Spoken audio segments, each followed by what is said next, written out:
Welcome to Let Me Fix This. Enjoy the video. In this video, I will show how to make pizza Maggi full guide. Start by boiling 2 cups of water in a non-stick pan and add Maggi noodles until soft. Drain most water but keep a little to bind the base. Mash gently, then spread into a flat round in the pan.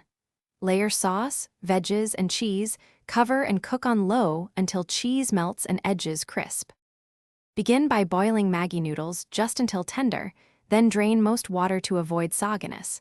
Mash the noodles lightly while still warm to form a cohesive dough-like base. Press the mashed noodles into a greased pan to shape a pizza round about 6 to 8 inches across. Add a thin layer of tomato sauce, sprinkle vegetables, and top with grated cheese.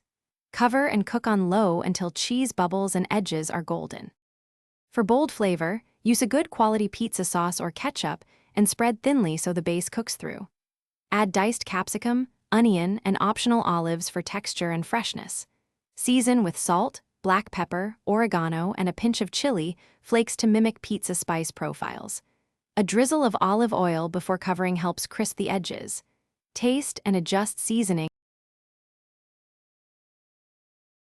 Thanks for watching. If you found this helpful, don't forget to like and subscribe.